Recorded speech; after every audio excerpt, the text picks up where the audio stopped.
Peace and love, everyone. Thanks for being here live. Hi, Catherine and Wanda. Hi, everybody. Thanks for being here. Hey, it's a little tricky this morning.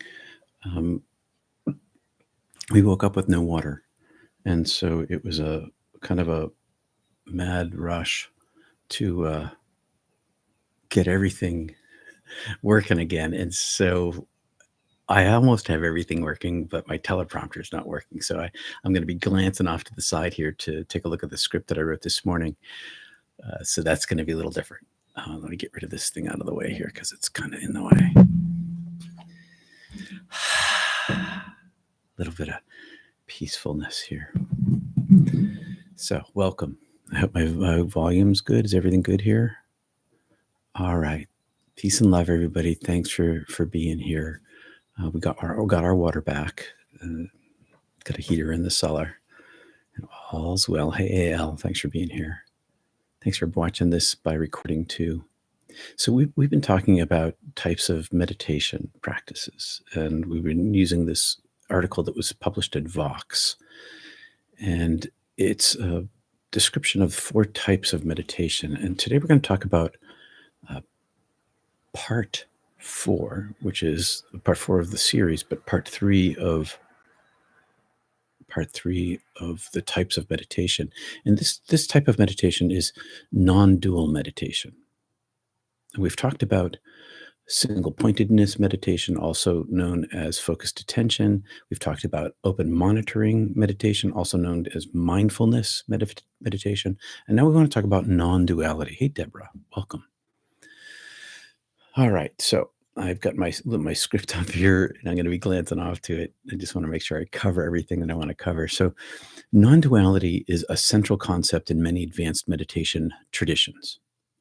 It offers a profound way of experiencing reality, closer to truth of reality, that is beyond ordinary patterns of our thoughts.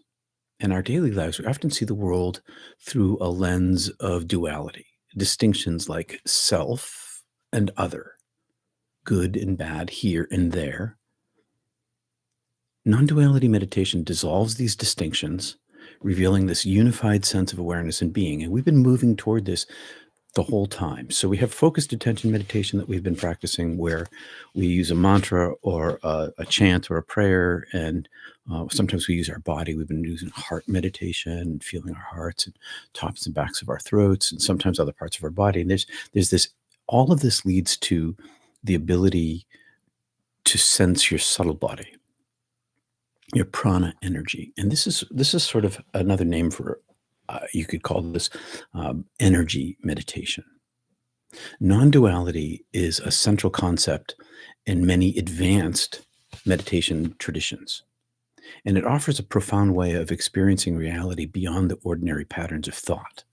And in our daily lives, we often see through this lens. Like I said, good and bad, left and right, up and down, here and there.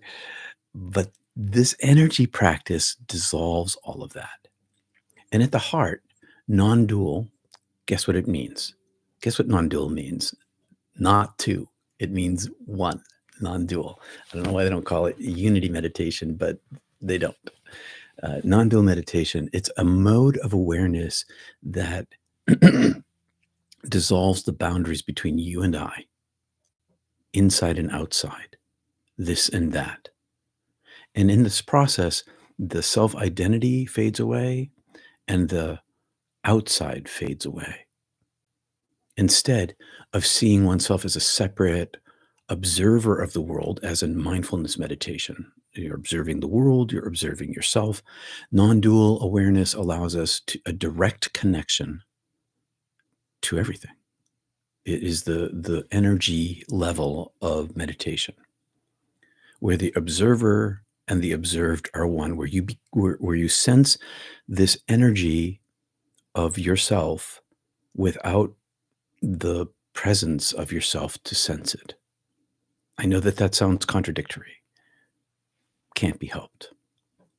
It's a direct connection. And this idea, you may know the name Martin Buber. Maybe you don't know Martin Buber, but he's got this famous book called I and Thou. I and thou.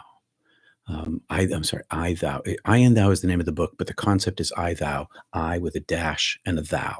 The experience is between these two things.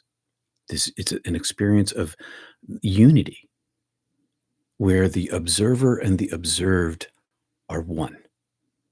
And this idea is relational unity. It's a relational unity, and practitioners describe it as a baseline state of consciousness. It is um, beyond, underneath the self. It's a reality that's always present, but it's mostly, often, continually obscured by our habitual patterns of thought and perception. And we need those patterns. They're not bad patterns, they're helpful in our daily lives, but they're not reality.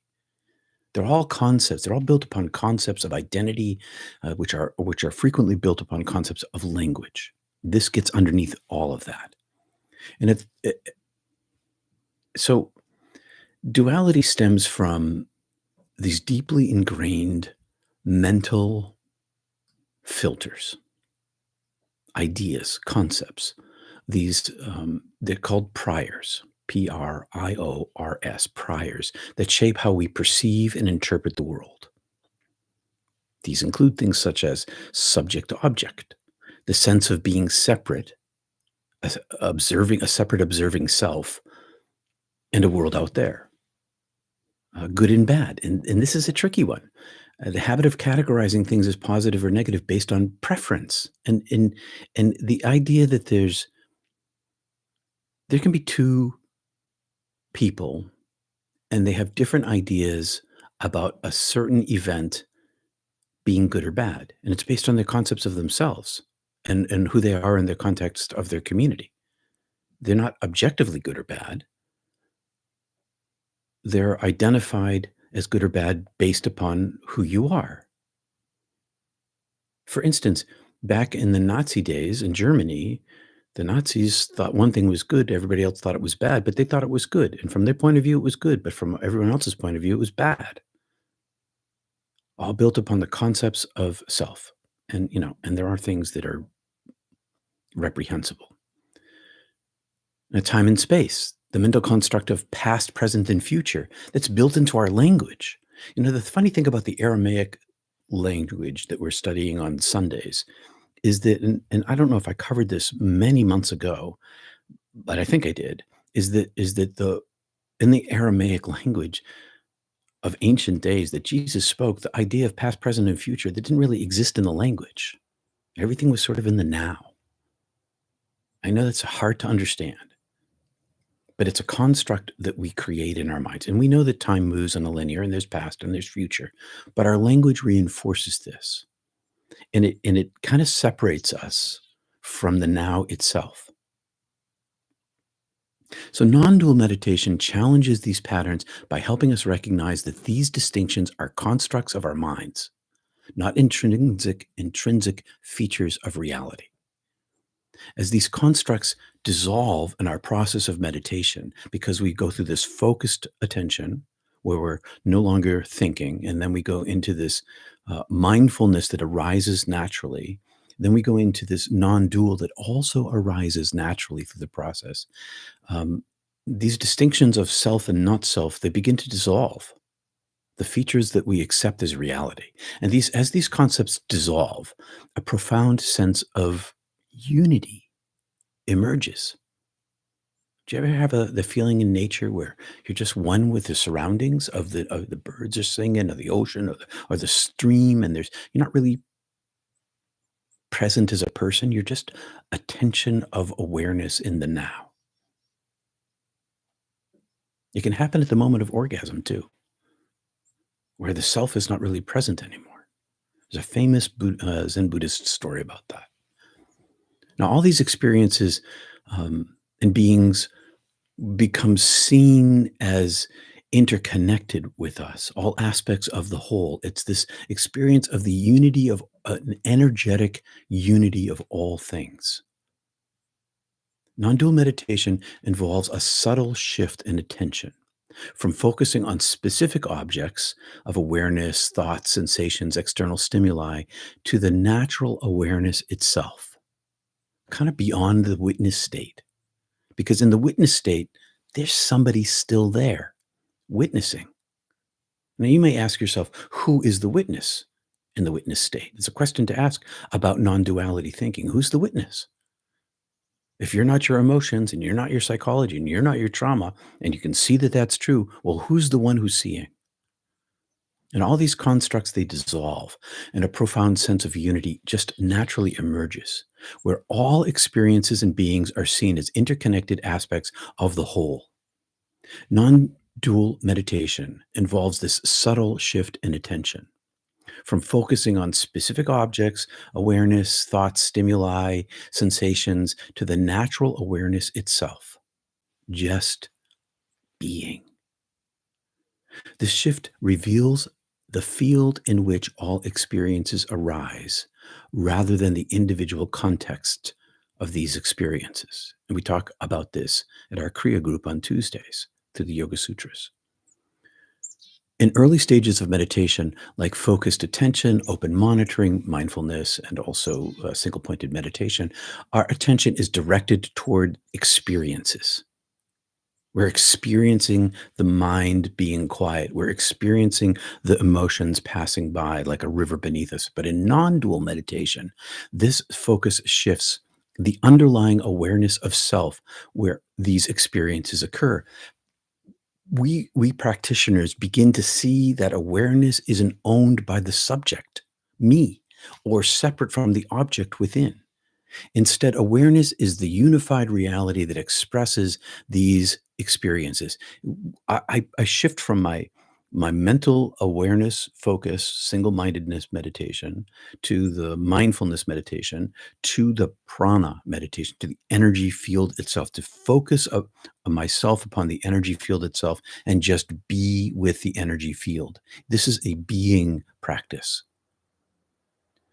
As the constructs of our self dissolve, the boundaries between self and others fade, uncovering a unity reality of one's own being. And when this prana energy, this chi energy, this being in the now meditation is experienced, even in a moment, it creates no distinction between myself and the external reality. There is a unity of energy that makes all things exist. Non-dual awareness is it's often described in ways that transcend ordinary language. And practitioners report feeling interconnected with everyone and everything, with no separation between self and other. A deep presence of now, of the being in the now, where past and present lose significance. You lose a sense of time. The abstract of the conflict of struggle, well, that kind of disappears because there's no longer an I resisting or clinging to the experiences. It's a direct knowing of reality without judgment because there's no self, without categorization or mental filters. And I know it sounds abstract, and it is abstract, but non dual meditation offers this deeply transformative experience with practical benefits. All meditation is super practical in daily life. It dissolves the habit of categorizing experiences. It helps you let go of what's good and what's bad. Who knows what good is? Who knows what bad is? That old Chinese story about the farmer and the sun and the horses. And it fosters this more open and accepting attitude toward life itself. It changes from expectation to participation. It brings this, well, it sort of ends this sense of struggle, and it brings this sense of peace and equanimity. It provides this direct insight into reality that emerges without the interference from mental constructs or biases. It recognizes this interconnectedness of all beings with empathy and compassion. Here's a simple approach. Okay, so how do you do this? How do you do this? Well, and one thing is that it naturally emerges in the process of meditation. You go from A to B to C. As you go from A to B to C, and then to D, they just kind of naturally happen. Each leads to the next. So you can begin with a period of your feet are flat on the floor, You begin with your open attention, your single mindedness, your chant, your mantra, or maybe you begin with your mindfulness practice where you're observing your emotions passing by. You calm your mental activity. And instead of focusing on specific experiences, bring your breath and your mind to the prana energy that you feel of it. Maybe you've felt this before.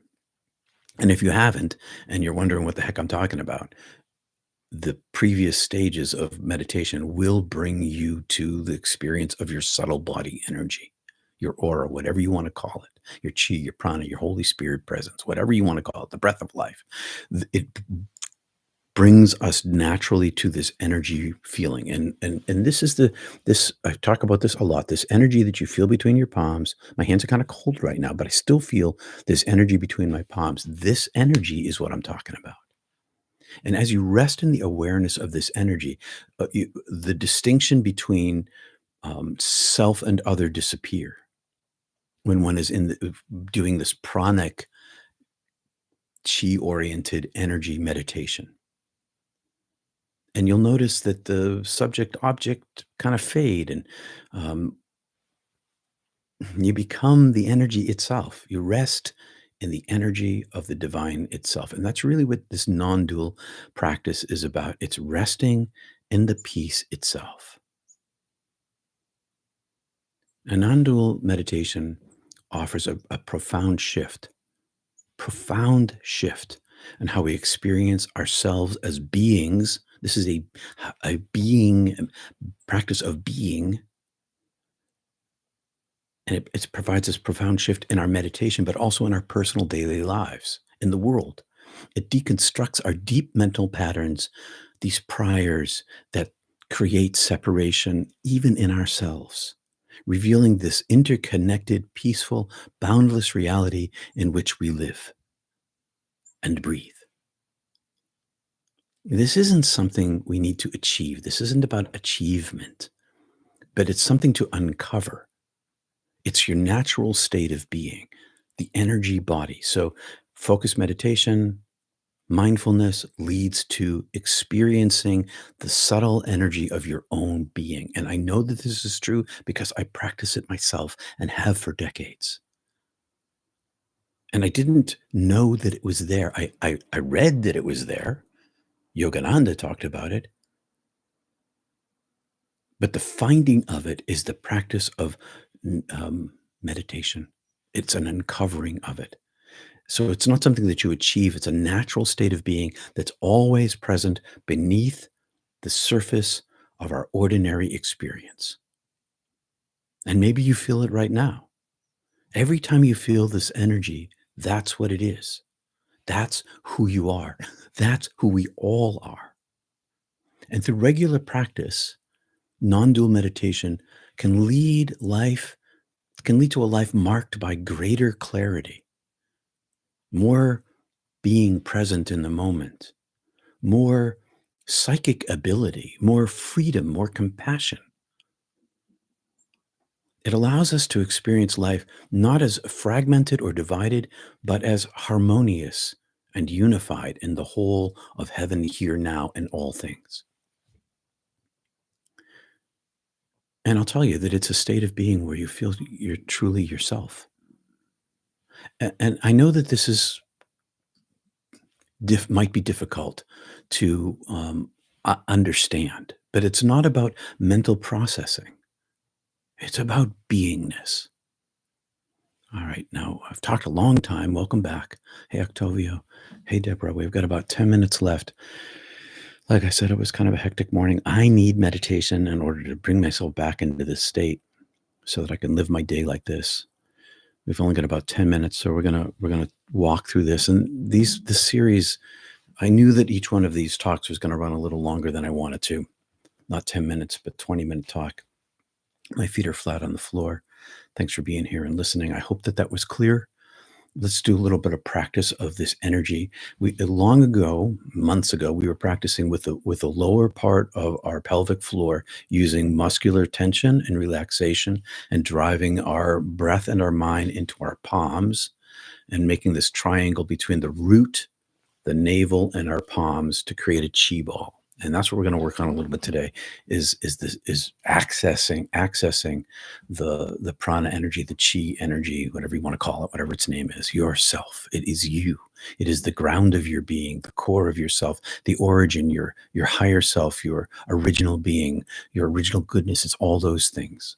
So sitting relaxed, my feet are flat on the floor, my eyes are closed. Let's begin with either your chant or your imagination driving your meditation of an image, bringing it into your root.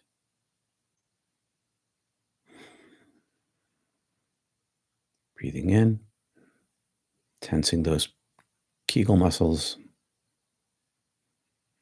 Exhaling, bringing your mind to your palms. Feel your palms. Let's just stay down there for a while, pausing at the top and bottom of your breath.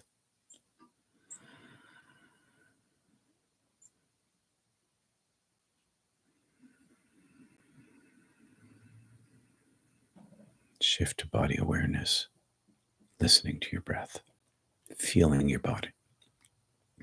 Let your chant fall away. Feel your body.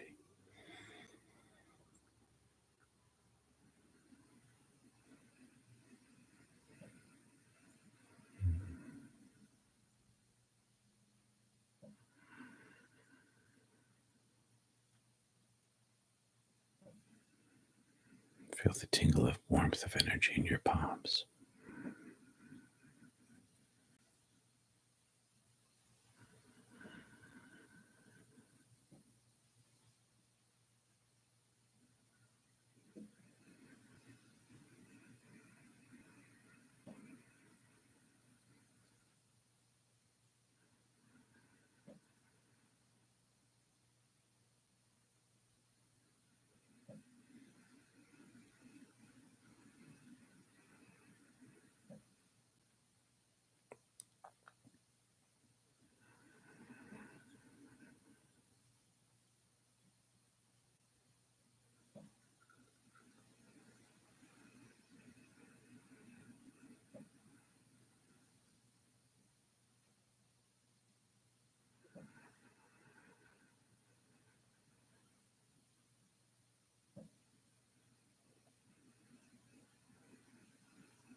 Peace and love, friends. Peace and love. Keep meditating. Talk to you soon. You're welcome, everyone.